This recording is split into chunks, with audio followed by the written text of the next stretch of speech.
What you're about to watch is a rare moment in congressional oversight, a sitting FBI director cornered not by accusations alone, but by his own prior words, spoken under oath. Senator Richard Blumenthal of Connecticut is about to confront Kash Patel with a straightforward question that the director will spend the next several minutes not quite answering. Did the White House direct the FBI to fire agents who investigated the president? The answer, or the absence of one, tells its own story. Well, let me just ask you to answer my question. Has anyone from the White House contacted you about personnel decisions? Generally speaking, we always discuss with the White House, OMB, during the budget process, how many personnel we need, who we need where. Answer is yes. For budgetary purposes and to fire people, agents, because they participated in investigations of the president? I don't receive directions to do that. In January 2025, at his confirmation hearing, Kash Patel made specific commitments to this committee, under oath. Every FBI employee will be held to the absolute same standard. No one will be terminated for case assignments. All FBI employees will be protected against political retribution. 7 months later, 3 agents had sued him. The FBI Agents Association, representing 90% of all active agents, had released a public statement saying his performance was unqualified and unfit. And Senator Richard Blumenthal of Connecticut had those exact commitments in front of him. Thank you, Mr. Patel. Thank you, Mr. Chairman. Director Patel, thank you for being here today. You'll recall well in January at your confirmation hearing before this committee, I raised the prospect of politically motivated retaliation, and you promised me, as you did other members of this committee, quote, every FBI employee will be held to the absolute same standard and no one will be terminated for case assignments. You went on to tell me, quote, all FBI employees will be protected against political retribution. And you assured one of my colleagues that you would honor the internal review process of the FBI. I'm not going to mince words. You lied to us. In the short time that you've been FBI director, you've presided over a rash of retaliatory firings. 3 FBI agents have recently sued you. They are FBI agents with 60 years between them of distinguished service, rescuing hostages, saving kids from predators, dismantling drug cartels, and their allegations, their civil allegations, are a searing indictment of your tenure as FBI director. But it's not just those 3.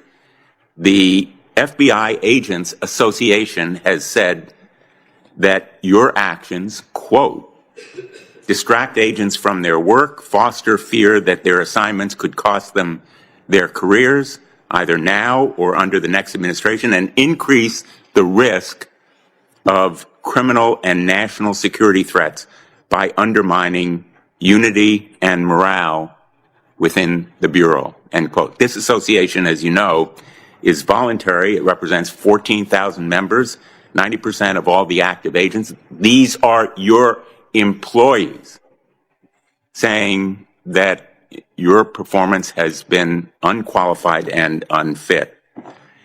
And there is mounting evidence that these retaliatory firings were the result of direction from the White House. There have been instances in the past history of the Bureau of political interference and political direction from the director's office, but not the kind of institutional interference that we're seeing from the White House right now. I'm going to ask you, has anyone from the White House contacted you about personnel decisions? I completely disagree with your entire premise that I have lied or am misleading the FBI. If I were, the results that I announced today by the men and women of the FBI and the historic records we are doing to keep this country safe would not be possible. The men and women of the FBI are responding to our leadership and this administration's priorities. The only way people get terminated at the FBI is if they fail to meet the muster of the job and their duties. And that is where I will leave it. And you accusing me of lying is something I don't take lightly, but I'm not going to get into a tit for tat with you. Well, let me just ask you to answer my question. Has anyone from the White House contacted you about personnel decisions? Generally speaking, we always discuss with the White House, OMB, during the budget process, how many personnel we need, who we need where. Answer is yes. For budgetary purposes and to fire people, agents, because they participated in investigations of the president. I don't receive directions to do that. Has anyone I make the suggested decisions. it? Has anyone asked you to do it? The best information is yes, you've taken suggestions and direction from the White House in firing qualified agents. Any termination at the FBI was a decision that I made based on the evidence that I have as a director of the FBI, and it's my job, and I'm not going to shy away from it. And as you stated, those are allegations, and that is an ongoing litigation. So they'll have their day in court, so will we. The allegations are not just in that lawsuit, Director Patel, and I think your testimony confirms that, in fact, you've taken direction from the White House. I don't. In those retaliatory firings. It literally does not. Because you've acknowledged that, in fact, they have been in contact with you about. Let's pause here, because what just happened is worth unpacking carefully. Director Patel confirmed, on the record, that yes, White House officials have been in contact with him regarding personnel decisions. His framing was that this contact concerns budgeting and staffing levels, which is, in fact, a routine and legitimate part of executive branch coordination. No one disputes that. But Senator Blumenthal wasn't asking about headcounts and budget lines. He was asking a more specific and legally significant question: were individual agents targeted for termination because of their involvement in investigations of the president? Those are two fundamentally different categories. One is administrative. The other, if true, would constitute obstruction of justice and a violation of the FBI's foundational independence from political control, the very independence that makes federal law enforcement credible. Director Patel's pivot from the second question to the first is a classic maneuver in high-stakes testimony. It allows a witness to answer truthfully without addressing the actual concern. Ask yourself this: if the White House contact was purely routine budget coordination, why not say so clearly and directly the first time the question was asked? Personnel decisions. The White House has been, do not put words in my mouth, we're on the record. The White House, like any administration, contacts its agencies on the budgeting process and where it needs personnel and where the mission priorities are. That always happens. If they didn't do that, they would be abdicating the responsibility to law enforcement. I will always work with my partners in the chain of command at the Department of Justice and the White House to ensure that this FBI is delivering the results we are delivering, to include the lowest murder rate in modern U.S. history, to include the most fentanyl seizures in modern U.S. history, to include the most lives saved and the most children found in modern U.S. history. That is a working FBI. That is not a failing FBI. Let's move on to a related area. In White House discussions, have you been asked or directed by the White House or others to engage in a crackdown on political groups or organizations, nonprofits, after the murder of Charlie Kirk? To direct at political organizations? No. I've been asked by my chain of command to properly root out criminal activity wherever it is in whatever investigation we are conducting. And that's what we're doing. Have those distinctions about whom you're going to target been based on direction from the White House? Nobody gives me a list on who to target. My targeting list is from the men and women at the FBI. Have you talked about investigating certain groups, nonprofits, or foundations or institutions?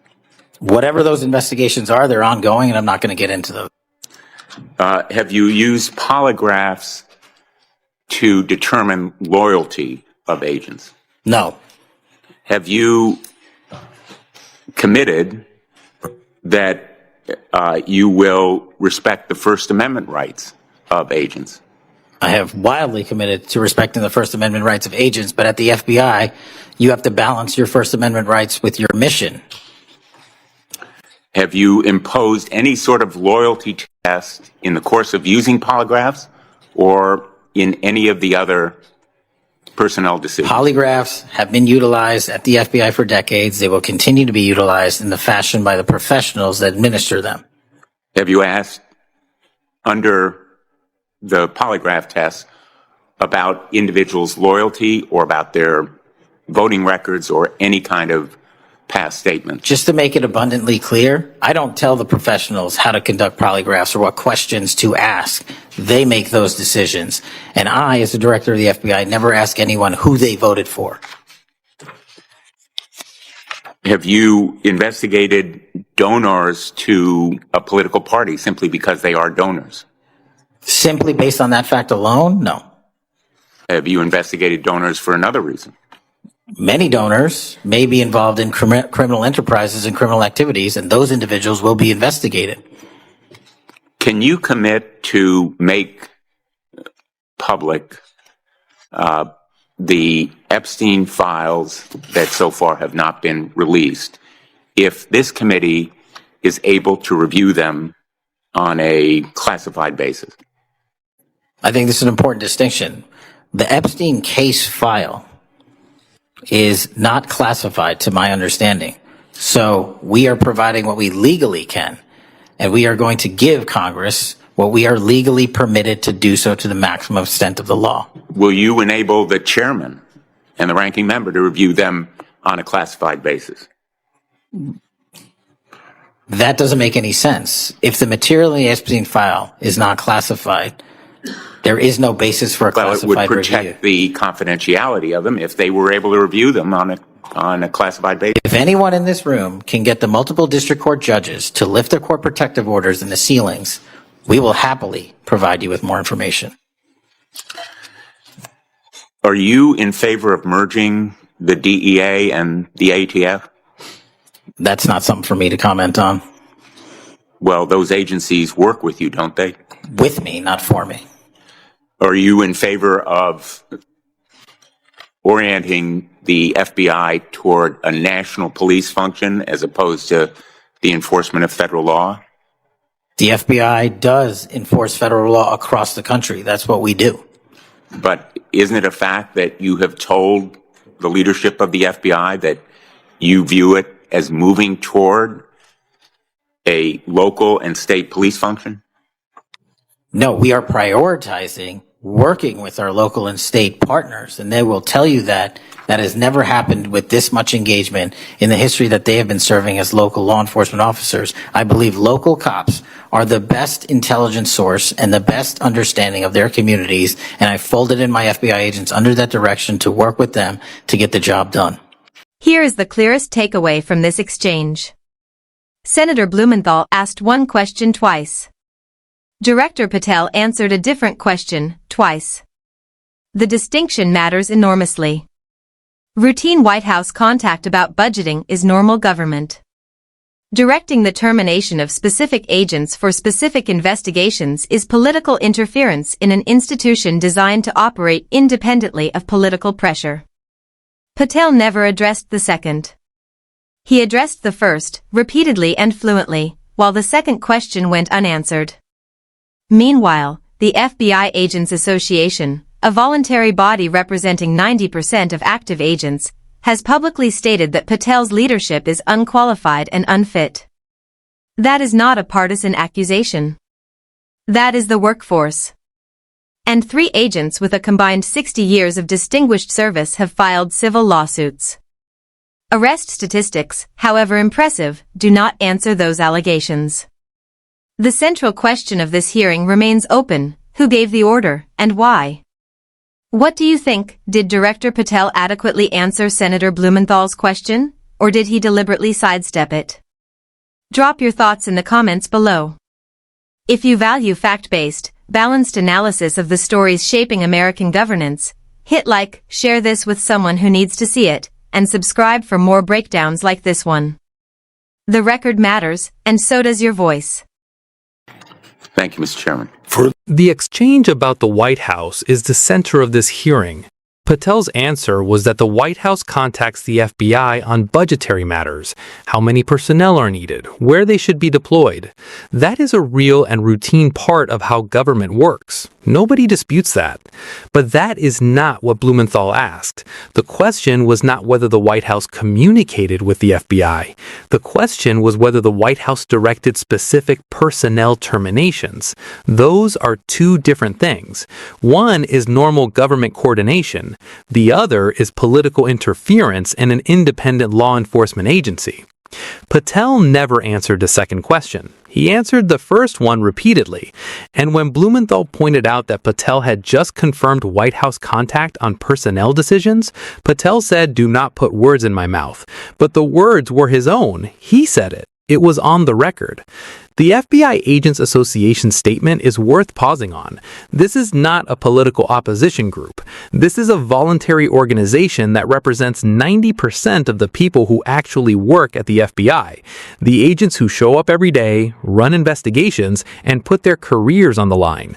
When that group says a director's performance has been unqualified and unfit, that is not a political talking point. That is the workforce. Patel's response to all of it was to cite arrest statistics: 23,000 violent criminals, 6,000 weapons, 4,000 children found. The numbers are real, but they are also a deflection. Blumenthal was not asking about arrest numbers. He was asking who gave the order to fire decorated agents with 60 combined years of service. Patel did not answer that. He never answered that. Subscribe and turn on notifications. The hearing files covers the record, not just the promises. You lied to us. That was the opening. He never closed it.